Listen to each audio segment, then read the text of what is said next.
Part 1 में आपने देखा कि रोहित रात के करीब 12 बजे अपने कमरे में मोबाइल चला रहा था।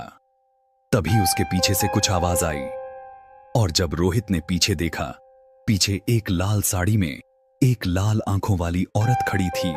पार्ट 2 आगे देखें। रोहित का दिल अब तेजी से धड़क रहा था, जैसे उसकी धड़कनें कानों में गूंज रही हों। डर के मारे उसके हाथ कांप रहे थे, लेकिन उसे समझ में नहीं आ रहा था कि क्या करे। वो भाग जाए या फिर नहीं। वह डर से हिल भी नहीं पा रहा था। उस औरत की आंखों में जो लाल चमक थी, वह उसकी सारी हिम्मत को छीन ले रही थी। तभी उसने महसूस किया जैसे वह औरत उसे घूर रही हो। उसके शरीर में सिहरन दौड़ रही थी। रोहित ने डरते डरते पूछा, तुम कौन हो? क्यों मुझे परेशान कर रही हो? उस डरावनी औरत की आंखों में एक खौफनाक मुस्कान आई और उसने धीरे से कहा, तुमसे कोई पूछेगा नहीं रोहित, तुम सिर्फ एक खेल हो और अब तुम मेरे जाल में फंस चुके हो। रोहित कुछ समझ नहीं पा रहा था। उसकी सोचने की क्षमता जैसे कहीं खो गई हो। लेकिन अचानक उसकी नजर फिर से मोबाइल पर पड़ी और स्क्रीन पर एक संदेश आया, तुम जिंदा रहकर भी मरे हुए हो, तुम बस एक खिलौना हो।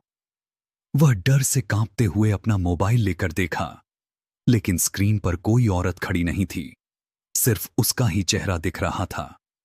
रोहित घबराया हुआ था, लेकिन अब उसे समझ में आया कि उसे कहीं ना कहीं उस औरत से अपना पीछा छुड़ाना होगा।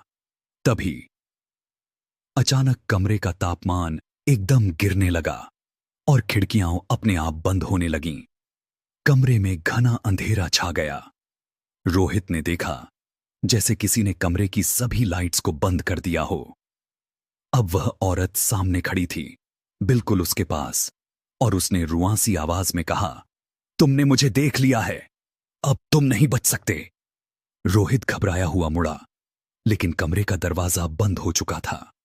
उसे महसूस हुआ कि वह कहीं फंसा हुआ है और इस बार डर केवल उसकी आत्मा तक नहीं, उसके शरीर में भी उतर चुका था। क्या अब भी कोई रास्ता है बचने का, या फिर यह रहस्य और वह डरावनी औरत अब उसकी जिंदगी का हिस्सा बन चुकी है? रोहित ने एक कदम पीछे हटते हुए कहा, तुम कौन हो? क्यों मुझे परेशान कर रही हो? औरत ने अपने हाथ की तरफ इशारा किया और रोहित की आंखों के सामने एक पुरानी तस्वीर उभरी, जिसमें